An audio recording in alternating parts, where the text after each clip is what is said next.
मित्रों, आप सभी को नमस्कार। मैं राजकुमार गुप्ता गोरखपुर मंडल से। आज एक कलकत्ता से बड़ी अच्छा ही न्यूज़ आ रहा है। सेबी ने 5 कंपनियों की संपत्ति को कुर्क नीलाम करने का आदेश दिया हुआ है और उसमें सबसे खुशी की बात ये हो रही है कि ये पांचों कंपनियां जो हैं आरपीएस रिडीमेबल प्रेफरेंस शेयर के नाम पे पैसे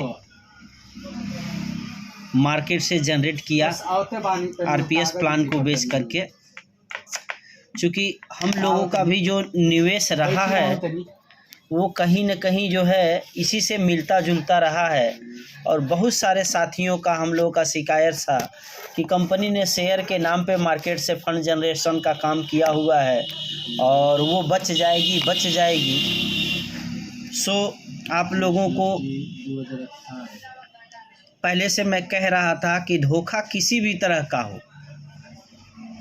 चाहे शेयर के नाम पे हो, चाहे वो ज़मीन के नाम पे हो, चाहे वो पेड़ पौधों के नाम पे हो, चाहे दूध और डेयरी फार्म के नाम पे हो, चाहे वो हेल्थ पैकेज के नाम से हो, या कह लीजिए जीरा धनिया मसाला के नाम पे हो या शेयर के नाम पे हो। आप किसी तरह से भी किसी भी कंपनी के चिट फंड के शिकार हुए हैं, आपसे उस कंपनी ने मार्केट से जो फंड जनरेशन का काम किया, पैसा लेने का, चाहे रूप कोई भी हो, कागज़ में उन लोगों ने दिखाया। जैसे पीएसएल ने क्या दिखाया कि हम प्लॉट सेल कर रहे हैं, लेकिन आम निवेशक को क्या पता था? आम निवेशक तो बस यही जानता था कि हम 10,000 की एफडी कर रहे हैं, 6 साल के बाद में हमें 20,000 मिल जाएगा। यही समझ के उन्होंने इन्वेस्टमेंट किया। उन्होंने सारी बात बताई नहीं और जो कागज़ पत्तर दिए, बॉन्ड दिए, सर्टिफिकेट दिए, उन्होंने ज़मीन खरीद बिक्री की दी। तो कहीं ना कहीं जो है लोगों को जो है इन कंपनियों के पास लीगल लाइसेंस नहीं थे, लोगों को मोटिवेट करके जो है कि इन लोगों ने पैसा लिया अनलीगल रूप में। ठीक इसी तरह से जो है कि जीसीए कंपनी ने मार्केट से आरडी एफडी का व्यवसाय किया, लेकिन कागज़ में क्या दिखाया? हम करण जटरोपा ऐसे पेड़ पौधे, वो मिट्टी का तेल जिससे बनता है, इस टाइप के पेड़ पौधे को हम प्लांटेशन का काम करके मार्केट से पैसा उठा रहे हैं। ठीक उसी तरह से एसबीएन कंपनी हमारे मार्केट में थी। उन्होंने कहा कि हम डेयरी फार्म खोले हैं, दूध बेचते हैं, ये चीज़ करते हैं, लोगों का इन्वेस्टमेंट किया। कागज़ में तो डेयरी फार्म दिखाया, लेकिन आम जनमानस को जो है उन्होंने आरडी एफडी का ही प्लान शेयर किया हुआ था। फिनोमिनल एक कंपनी थी हमारे मार्केट में, फिनोमिनल हेल्थ केयर, उसने जो है कि हेल्थ पैकेज के नाम पे मार्केट से पैसे लिए, लेकिन उन्होंने एक ऑप्शनल दिया था, पीएसएल ने एक ऑप्शन दिया हुआ था कि चाहे तो आप ज़मीन ले लीजिए और चाहे तो उतना पैसा ले लीजिए।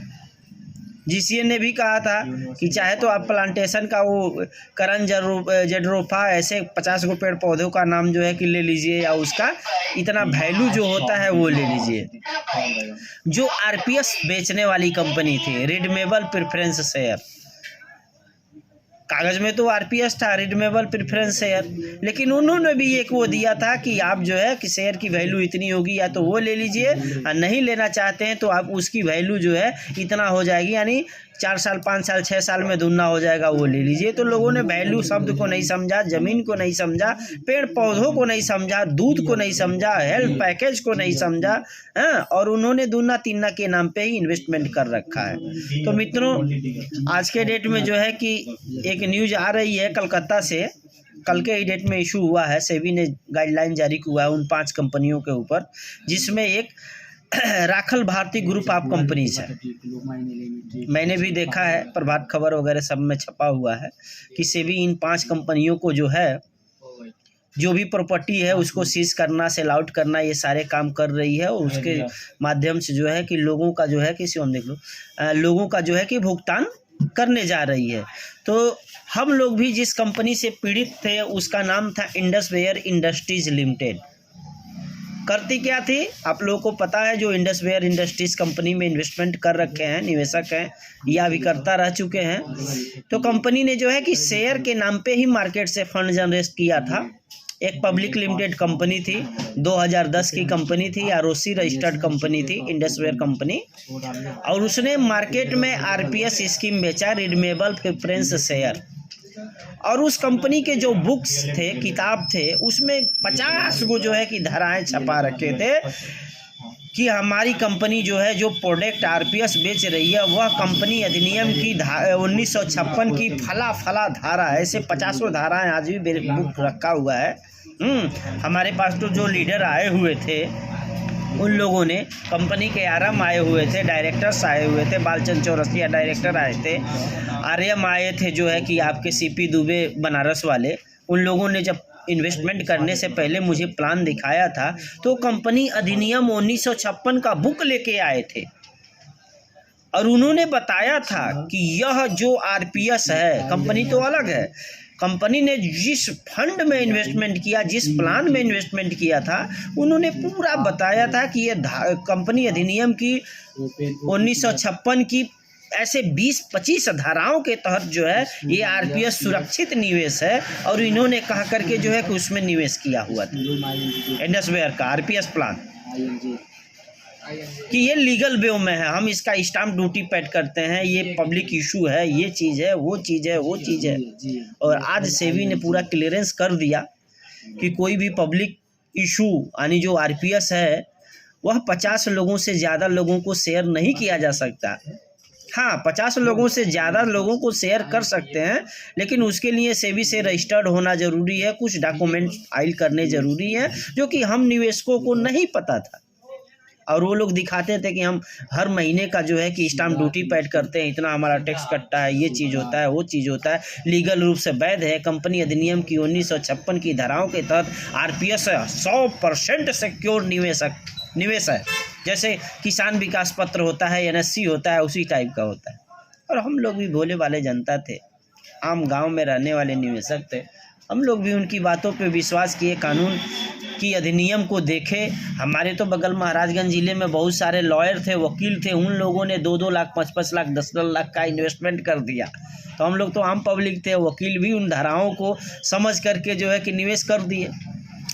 बस कहानी यही थी मित्रों, कि दिखाया जो है कि पीला लेप लगा हुआ पदार्थ, जिसको उन्होंने बताया कि यह सोना है, 100 कैरेट का सोना है, 24 कैरेट नहीं, 100 कैरेट का सोना है, सोच लीजिए। लेकिन वो पीली वस्तु जो है सोना नहीं थी, वो केवल लेप लगाया हुआ था। वो जो लॉकेट मिलता है 10-20 रुपए का ना, उस पर वो कलर चढ़ा रहता है पीला, तो देखने में लगता है कि गोल्ड, ओल्ड गोल्ड ऐसे कुछ कहते हैं लोग। ठीक उसी तरह से आरपीएस और डिवेंचर का नाम इन लोगों ने जो है मार्केट में बेचा। Redeemable secure debenture, redeemable preference share, ये सब दिखाए तो सिक्योर 1956 की धाराओं के तहत, लेकिन इन्होंने उन धाराओं का कोई पालन नहीं किया, कंपनियों ने कोई पालन नहीं किया और लोगों से जो है कि धन लूटने का काम किया।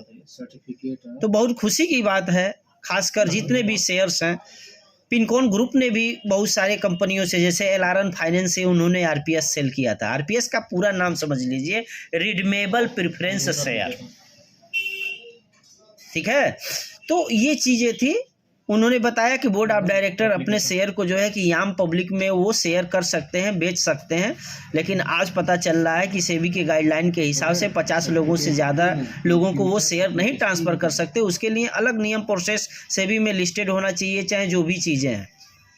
तो एलआरएन फाइनेंस ने भी जो है कि आरपीएस डिवेंचर में सेल किया हुआ था। सनशाइन कॉरपोरेशन इंडिया करके आई थी, गोरखपुर में अपनी थी शाखा, उसका खुला हुआ था, दिल्ली की शायद कंपनी थी। उसने भी पब्लिक से जो है कि आरपीएस और सिक्योर डिवेंचर में जो आरपीएस बेच रहे थे, तो एक सिक्योर डिवेंचर था, एक नॉन सिक्योर डिवेंचर था। तो बहुत सारी कंपनियां नॉन सिक्योर डिवेंचर लेके आई थी, तो वो लोग कहते थे कि ये असुरक्षित निवेश है, और हमारे पास जो है सिक्योर डिवेंचर है, हम 100% सुरक्षित हैं। उन्होंने भी बजाया सनशाइन ने। इंडसवेयर कंपनी तो आपको बता दिया, आरपीएस का नाम लेकर के बोली कि वो सिक्योर डिवेंचर भी इसके आगे फेल है। ये कंपनी अधिनियम 1956 की इतनी सारी धाराओं के तहत सत्य है। एक मार्केट में आई थी संजीव सिंह की कंपनी, बिहार वाले संजीव सिंह इंडसवेयर के वर्कर थे, बाद में उन्होंने अपनी कंपनी बना लिया एसेंशन इंडिया। उन्होंने भी आरपीएस में पैसा लिया था, बहुत सारे लोगों से पैसे लिए कंपनी खोल के। आरएमपी कंपनी आई थी, रे मल्टी ट्रेड, उन्होंने भी आरपीएस में लिया। ऐसी बहुत सारी कंपनियों ने पैसा लिया और उसके डायरेक्टर चाहे उसके वर्कर्स जो अभिकर्ता थे या कह लीजिए जो भी जानकार व्यक्ति थे, वो लोग यही करते थे कि इन कंपनियों का कुछ नहीं होगा, क्योंकि इन लोगों ने शेयर में पैसा लिया हुआ और शेयर को जीरो करा देंगी और आपका पैसा डूब जाएगा, आप लीगल रूप से कुछ कर नहीं पाएंगे। और उसी कंपनी का मैं 2016 से ही केस करके लड़ रहा हूँ एज निवेशक इंडसवेयर कंपनी का।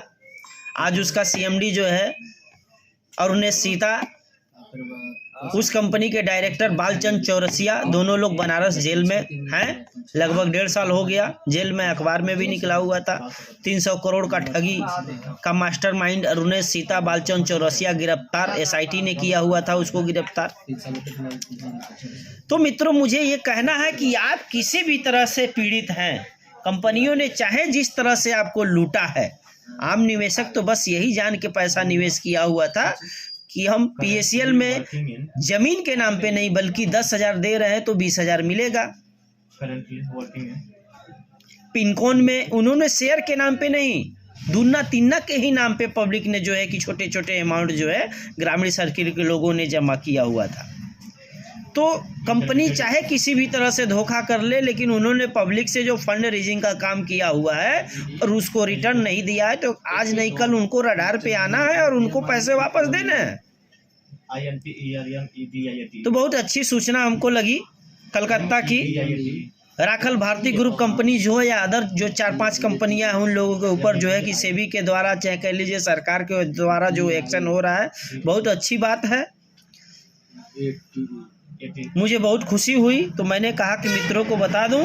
तो ठीक उसी तरह से जितने पिनकॉन ग्रुप के हैं, चाहे उन्होंने एलारन फाइनेंस में जमा किया हो, चाहे आस्क फाइनेंशियल कंपनी में जमा किया हो, उनका भी पैसा रिटर्न मिलेगा। ये चीज़ ध्यान ले लीजिए। जब राखल भारती ग्रुप आप कंपनी का पैसा रिटर्न मिल सकता है, तो एलारन पिनकान का भी देगा पैसा और आस्क पिनकान का भी देगा। पिनकान ग्रुप की ये दोनों कंपनियां हैं, ये दोनों से पैसा आप ले लेंगे।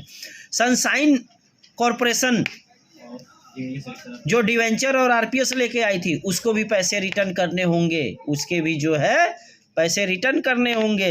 इंडसवेयर इंडस्ट्रीज को भी पैसे रिटर्न करने होंगे। एसेंशन इंडिया को भी पैसे रिटर्न करने होंगे। आरएमपी को भी पैसे रिटर्न करने होंगे, काहे कि ये सारे लोगों ने आरपीएस और डिवेंचर में ही इन्वेस्टमेंट करा रखा है आपका।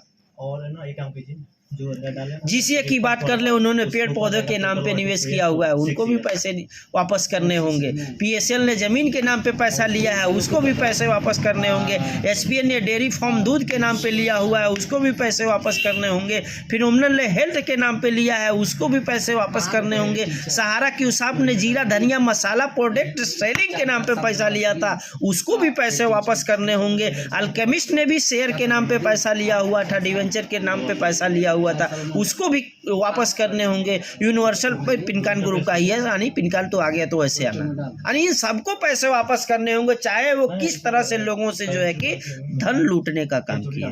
तो मित्रों, निवेशक भाइयों, आप लोगों को डरने की बात नहीं है, लड़ने की ज़रूरत है। अगर जो सही तरीके से आप लड़ाई लड़ते हैं, सही संगठन के साथ आप रहते हैं, तब जब संगठन के साथ अगर जो लगे हुए हैं, तो ये आप मान लीजिए कि 100% आपका भुगतान होना ही होना है। तो आप लोग अपने अभिकर्ता साथी के सहयोग लेते रहिए। जो अभिकर्ता आपके निष्क्रिय हो चुके हैं, आप जिले, हर एक जिले में जो है कि तब जब का संगठन बना है, आप उस संगठन का पता करिए। उनके व्हाट्सएप ग्रुप चलते हैं, उनके व्हाट्सएप ग्रुप से चलिए। जब भी उनकी मीटिंग होती है, कोई कार्यक्रम होता है, रैली होती है, तो उस कार्यक्रम और रैली में आप प्रतिभाग करिए। आप सभी का भुगतान होना है। और जिन भाइयों ने अभी तक जो है कि सरकार के बर्ड्स एक्ट कानून जो है 2019, उसके तहत उत्तर ही प्रदेश नहीं, लगभग देश के हर एक प्रदेश में भुगतान काउंटर खुल गया है। बर्ड्स एक्ट 2019 सरकारी कानून के तहत तो आप उत्तर प्रदेश में अगर जो निवास करते हैं तो आप अपने ज़िले पे जा कर के पता कर सकते हैं कहाँ पे आपका भुगतान काउंटर खुला है, आवेदन जमा करने का काउंटर कहाँ खुला हुआ है, आप वहाँ आवेदन जमा करा दीजिए, चाहे ज़िले पे चाहे तहसील में। वहाँ जमा कराने के बाद उसकी रिसीविंग ले करके आप बैठ जाइए। आपका भुगतान जो है 180 दिन में होना है। 180 दिन के अंदर जो भी है विवेचना वगैरह जो भी काम होता है, वेरिफिकेशन, वो सारा हो जाएगा। उसके बाद सक्षम अधिकारी आपका भुगतान कराएंगे। तो आप लोग जिन भाइयों ने अभी तक जो है कि अपना भुगतान के लिए मांग नहीं रखा है, वो भुगतान के लिए मांग रख दीजिए। हाँ, एक चीज़ ज़रूर बताऊंगा, आज सहारा का CRC पोर्टल जो चल रहा है वहाँ पे ऑनलाइन की बात हो रही है, तो उस भ्रम में आप लोग मत पड़िए। आपने ऑनलाइन कर दिया है तो ठीक बात है, कोई दिक्कत नहीं है, ऑनलाइन करते रहिए। लेकिन उस फार्म को, अपना दावा जो है भुगतान का, आप सहारा का ऑनलाइन कर रहे हैं, करते रहिए। लेकिन 10 रुपया 15 रुपया का फोटोकॉपी लगेगा।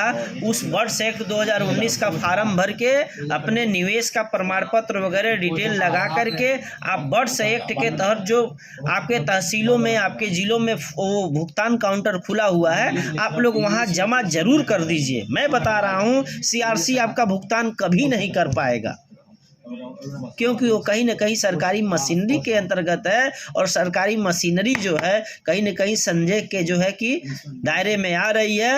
हाँ, बड़े बड़े जो है कि नेता हैं, मंत्री है, सब कहीं ना कहीं जो है कि ये लोग उन कंपनियों को लूटने खसोटने का ही काम करते हैं और भुगतान में देरी करने का ही काम करते हैं। तो आप लोग वहाँ जो कर रहे हैं वो करते रहिए, लेकिन बोर्ड्स एक्ट अथॉरिटी को आप ऑनलाइन चाहे ऑफलाइन आवेदन जरूर कर दीजिए, वहीं से आपका भुगतान होना। तो मित्रों, ये सारी चीज़ें थी, वही आपको बताना था। तो आप लोग ध्यान दीजिए कि लुटेरे किसी भी रूप में लूटे हों, आप सबको पैसा मिलेगा। बस ये समझ जाइए कि अभिकर्ता दोषी नहीं है आपका निवेशक भाई। अभिकर्ता से आप तालमेल बैठाइए। अभिकर्ता अपना भी निवेश करके फंसा हुआ है, आपका तो परिचित थे तो आपका निवेश उसने करा दिया। तो अभिकर्ता से हमेशा बात व्यवहार बना के रखिए, उस अभिकर्ता के माध्यम से रहिए। वो अभिकर्ता आपका भुगतान जरूर दिलाने में जो है कि मदद करेगा। इन्हीं सब बातों के साथ आप सभी मित्रों को नमस्कार। और मित्रों, आप सभी से मैं पुनः निवेदन करूंगा कि अगर मेरा वीडियो आप लोगों को अच्छा लगे तो एक बार जो है कि चैनल को सब्सक्राइब, लाइक और शेयर जरूर कर दीजिएगा। नमस्कार।